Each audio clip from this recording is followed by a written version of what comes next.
it wasn't high under Biden. They're just saying it's not. Well, nobody reported on it being high under Biden. My predecessor was standing at this podium, but now you want to ask me a lot of questions about it, which I'm happy to answer. But I will just add, there's a lot more scrutiny on this issue from this press corps than there was. Well, in the previous administration said that too. My predecessor stood up at this podium and she said inflation doesn't exist. She said the border was secure, and people like you just took her at her word, and those were two utter lies. Everything I'm telling you is the truth backed by real factual data, and you just don't want to. Let me tell you exactly what you just witnessed, because the audacity of it all demands we sit with the sheer contemptuous brazenness for a moment and really let it marinate in our collective consciousness before we move to what this means for democratic accountability and the accelerating collapse of truth as a shared civic value. Karoline Leavitt stood at that podium and accused CNN reporter Caitlin Collins of failing to scrutinize the Biden administration while she peddled lies, claiming nobody reported on inflation being high under Biden, which is such a staggering inversion of reality that it would be almost comical if it weren't so transparently authoritarian in its manipulation of the historical record we all lived through just months ago. Because here's the bombshell that should have everyone's blood boiling with righteous fury. While its true inflation hit 9% during summer 2022 under Biden during the pandemic, it dropped significantly after that, dipping to an annual rate of 3% in Biden's final month in office, which is the same rate it was in September under Trump. But you wouldn't know that from listening to this administration's relentless gaslighting campaign. And what makes this exchange so viscerally infuriating is the sheer projection of it all, because Leavitt later cited the exchange as evidence that CNN needs new ownership, as Trump has pushed for, explicitly calling for the president's vision of media control to be realized, which is nothing less than state-sanctioned intimidation of the free press dressed up as concern for journalistic standards. The audacity reaches truly Orwellian heights when you consider what we now know about the economic reality Americans are actually experiencing versus the propaganda being weaponized from that White House briefing room. Because here's the next bombshell that demolishes their entire narrative. Prices rose 3% in the 12 months ending in September under Trump, and now Trump himself has called affordability a hoax perpetrated by Democrats. But wait, because it gets even more damning. Some 57% of voters in a Harvard Capps-Harris poll said Trump was losing the battle against inflation, while 68% of respondents to an AP NORC poll from October said the economy was poor or very poor. Think about the staggering disconnect between what Leavitt claims is truth backed by factual data and what actual Americans are telling pollsters about their lived economic experience, because this isn't just spin or political messaging anymore. This is a coordinated assault on the very possibility of shared empirical reality as the foundation for democratic deliberation. The typical American household is spending $208 more per month to buy the same goods and services as they were in September 2024, but we're supposed to believe that everything Leavitt says is truth while Collins is pushing narratives, because she dares to ask about the affordability crisis that 3/4 of Americans say Trump isn't doing enough to address. And now we arrive at the most sinister dimension of this entire spectacle, because what you're watching isn't just a press secretary being combative with a reporter, which has happened in every administration since the founding of the Republic, but rather the operationalization of a systematic campaign to delegitimize independent journalism as an institution, while replacing it with state-approved propaganda outlets.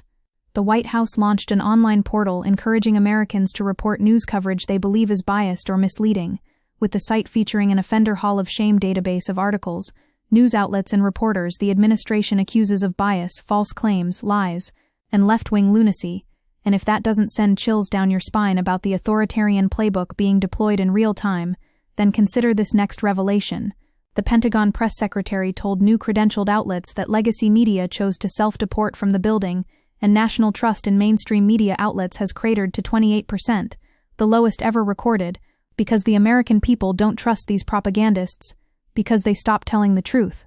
Notice the language here, because it's not coincidental or casual. It's deliberate dehumanization of journalists as propagandists, while the actual propaganda apparatus is being constructed through government portals that encourage citizens to inform on reporters.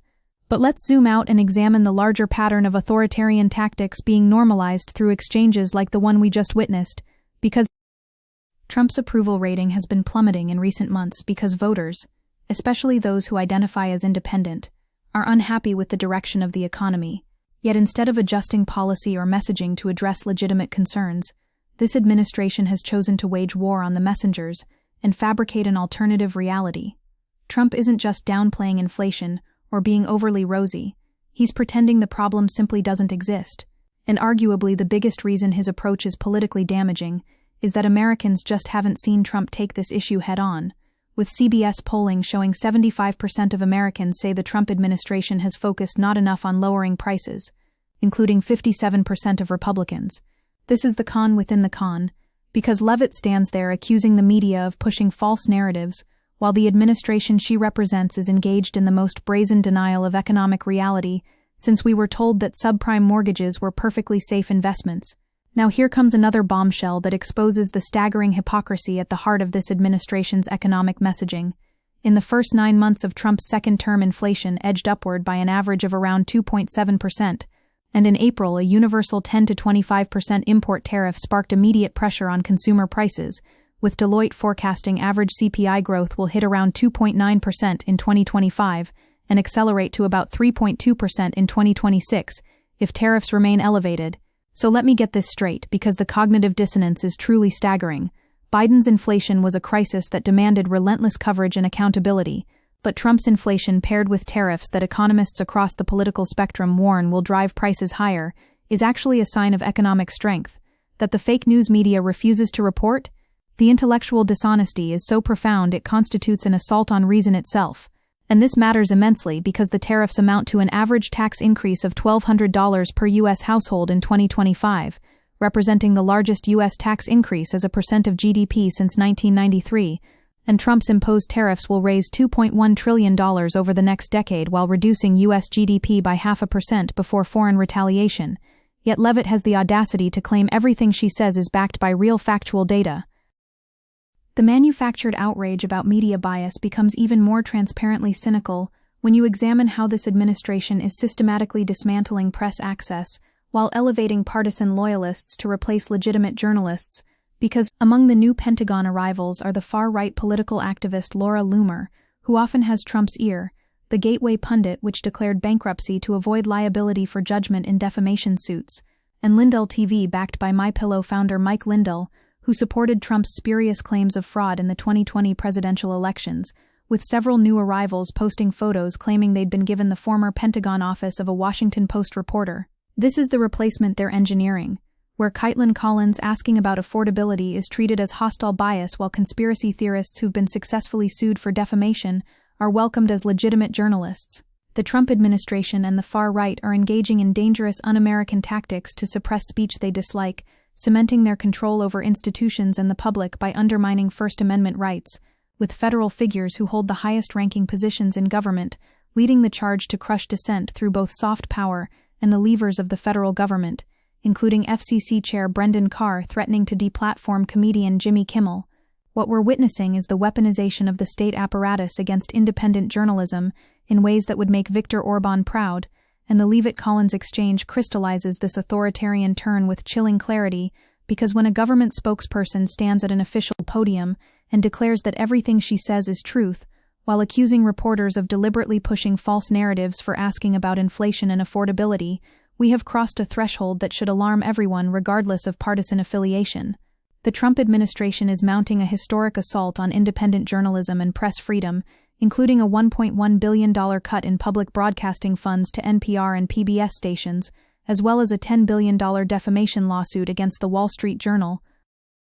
These aren't isolated incidents of tension between politicians and the press. This is a coordinated campaign to financially devastate, legally intimidate, and systematically delegitimize any media outlet that refuses to function as a state propaganda arm. And the economic claims being deployed to justify this authoritarian assault on press freedom are themselves built on a foundation of systematic deception, because overall inflation on Trump's watch is right where it started, with year-over-year inflation in January 2025 at 3%, and in September also at 3%, and Trump's statement about the highest prices in U.S. history is inaccurate because the highest year-over-year inflation rate under Biden was around 9% in summer 2022, which was the highest in about 40 years, but the record-high U.S. inflation rates were recorded in the 1970s and early 1980s, when the inflation rate often hovered between 12 and 15%. So when Leavitt claims her predecessor said inflation doesn't exist, and the border was secure and people like Collins just took her at her word, She's constructing a completely fictitious version of the Biden administration's record to justify the Trump administration's own failure to meaningfully address the economic anxieties that swept them into power. Trump ignores that during the final 2+ years of Biden's tenure, inflation fell significantly, and by Biden's final full month in office, the year-over-year inflation rate was 2.9%, meaning it fell by about 2/3 from its Biden-era peak, and was slightly lower than the most recent rate recorded under Trump. The stakes here extend far beyond one contentious press briefing, because what's being normalized is the idea that legitimate journalism consists of uncritically amplifying whatever the administration claims, while any attempt to interrogate those claims through reference to data, expert analysis, or lived experience constitutes bias that warrants not just rhetorical pushback but systematic institutional punishment. The White House simply doesn't care about factual reporting, no matter what lies Trump, Chung, and Karoline Leavitt try to sell to the public, with the White House media bias portal's stated purpose being to combat the baseless lies, purposely omitted context, and outright left-wing lunacy of the fake news media. Yet that's a tall task, only because Trump is the actual cause of fake news. The projection is so complete and so totalizing that we're living through a mirror world where the administration engaged in the most sustained assault on empirical truth in modern American political history positions itself as the defender of facts and accuracy. And when Collins tries to point out the contradiction between Trump claiming the economy is booming while also telling parents to buy fewer Christmas gifts, Leavitt answered that the administration wants more dolls made in the United States, suggesting Americans will just have to stomach higher prices indefinitely, as there is little evidence that manufacturing is returning to the U.S., which is an implicit admission that Trump's policies are driving costs higher while simultaneously claiming everything is getting more affordable. What makes this moment so dangerous is that it's not happening in isolation, but as part of a broader pattern of authoritarian consolidation that includes Trump signing over 4 times more executive orders by mid-May 2025 than he had in the same period in 2017, surpassing even President Franklin Roosevelt's famed first 100 days, with policy reversals occurring within days, courts flooded with litigation challenging new measures, and financial markets reacting to an unpredictable and reactive governance style. The chaos isn't incidental. It's strategic because it creates an environment where truth becomes impossible to establish, where yesterday's policy is reversed today, where the administration can claim simultaneously that the economy is the strongest ever, and that Americans need to accept higher prices because of necessary restructuring. The administration is testing presidential boundaries and traditional limits on executive power prices, using authorities not only to affect policy outcomes, but also to influence businesses, academic institutions, law firms, the media, civil society, U.S. states and foreign leaders, with Supreme Court Chief Justice Roberts on May 12, 2025, describing the rule of law as endangered. The Leavitt-Collins confrontation is a synecdoche for this larger authoritarian project because it demonstrates how economic dishonesty, media intimidation, and the construction of alternative realities all work together to undermine democratic accountability. When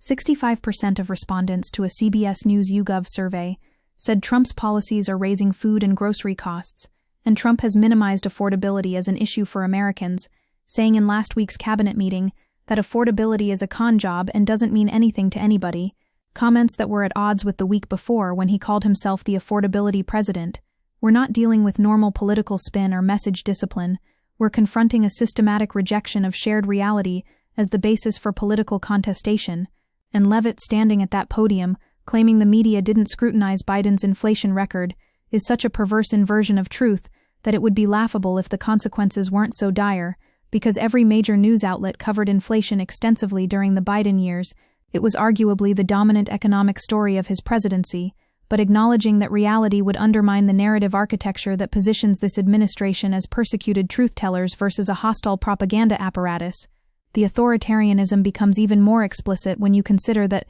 Leavitt said the president's comments about the sale of CNN and new leadership are evidenced by her exchange with the CNN reporter in the room, with viewership having gone down and ratings having declined, and the president rightfully believing that network would benefit from new ownership, which is a government official explicitly connecting criticism of administration policies to calls for forced ownership changes at a major media company. This isn't happening in Hungary or Turkey or Russia. This is happening in the United States of America, with a White House press secretary openly advocating for media ownership to be restructured because a reporter asked uncomfortable questions about the economy, and the economic claims being used to justify this intimidation campaign are themselves fraudulent because Trump ratcheted up his downplaying of Americans' affordability concerns in a Fox News interview, calling them a con job by Democrats and saying the polls are fake. And Trump has gone much further than Biden in his attempts to bury his head in the sand, and seems to have a bigger problem politically because Trump has turned the economy into a bigger political liability.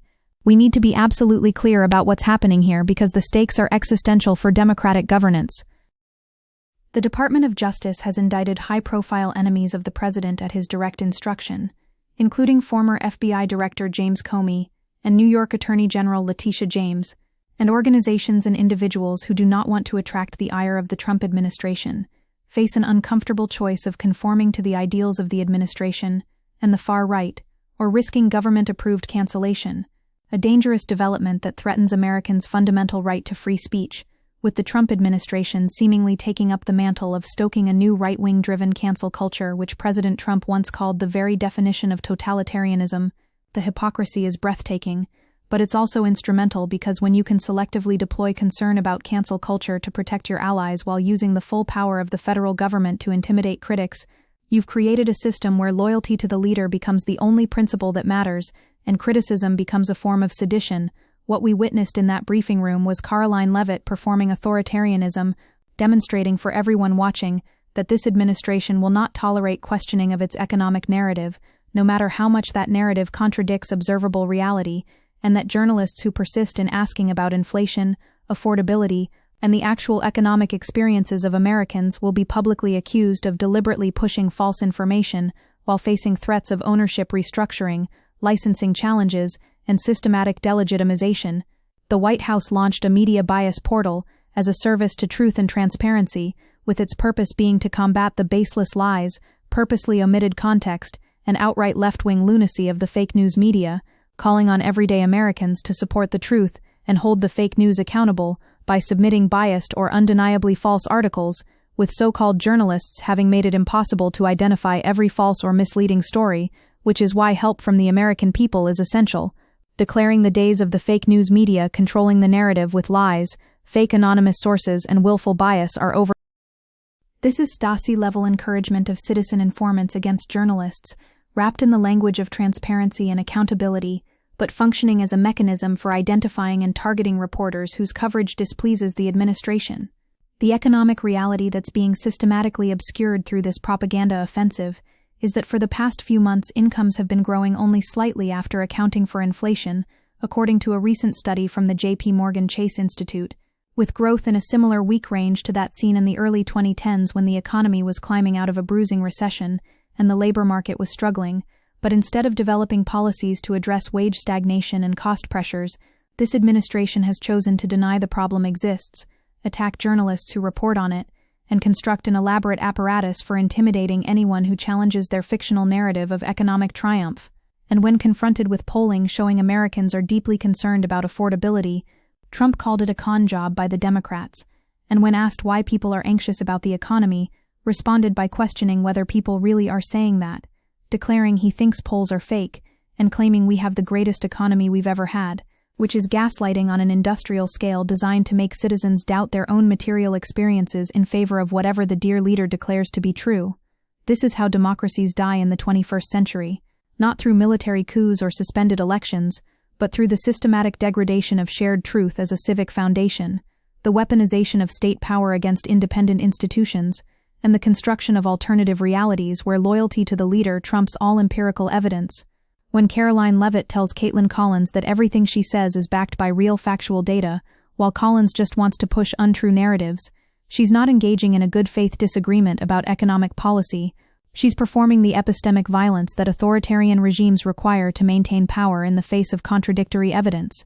And the fact that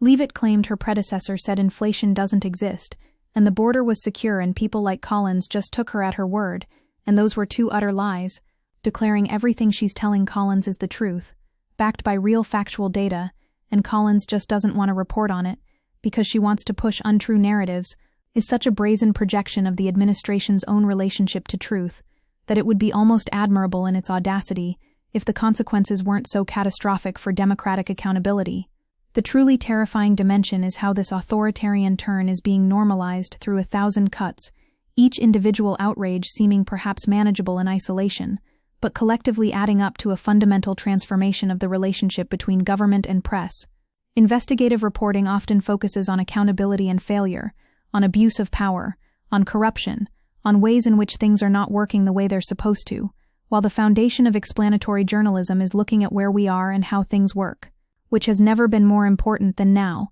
because we are living through a massive and unprecedented experiment in the rapid disassembly of government before our eyes, finding out what happens if no one answers the phone at the Social Security Administration, or if cancer trials are suspended, or access to education for the disabled is suddenly curtailed, with our learning curve vertical and territory unexplored. This is the journalism we desperately need: rigorous accountability reporting and explanatory analysis of how these policies are reshaping American life. But it's precisely this journalism that the administration is working overtime to discredit, defund, and destroy, because it threatens to expose the gap between their propaganda and the lived reality of millions of Americans. So when you watch Karoline Leavitt stand at that podium and accuse CNN of enabling liars while she peddles transparent fabrications about the administration's economic record and the media's coverage of the Biden years, understand that you're witnessing the operational deployment of fascist tactics within the formal structures of American democratic governance. This isn't hyperbole or hysteria. This is a sober assessment of an administration that has declared war on independent journalism, constructed state apparatuses for identifying and punishing critical coverage, systematically lied about easily verifiable economic data, and explicitly called for forced ownership changes at media companies whose reporting they dislike. The fact that Trump's own claims about inflation are false, and you can go to the grocery store and see it yourself, according to economists, doesn't matter in this system, because the point isn't to convince people through evidence. It's to create enough confusion and intimidation that resistance becomes exhausting and acquiescence becomes the path of least resistance. We are at a moment of profound civic crisis where the institutions designed to hold power accountable are being systematically dismantled while a propaganda apparatus is constructed in their place, and exchanges like the one between Leavitt and Collins are not distractions from the real work of governance, but rather the most important story we could be covering, because they reveal the authoritarian logic that increasingly animates this administration's relationship to truth, dissent, and democratic accountability. The fight ahead isn't just about economic policy or media bias. It's about whether we will have a shared factual basis for political contestation, or whether we're descending into a post-truth authoritarianism where power determines reality and criticism becomes indistinguishable from sedition. And every single person watching that exchange needs to understand that when they come for the journalists, when they declare that legitimate questioning of economic policy is tantamount to spreading disinformation, when they construct citizen surveillance networks to identify reporters whose coverage displeases the dear leader, they're not protecting you from fake news. They're eliminating the institutional capacity for anyone to hold them accountable for anything, ever. This is the emergency. This is the crisis. This is the battle for whether America will remain a place where truth matters and power can be challenged, or whether we're transitioning into something unrecognizable and profoundly dangerous to every value we claim to hold sacred.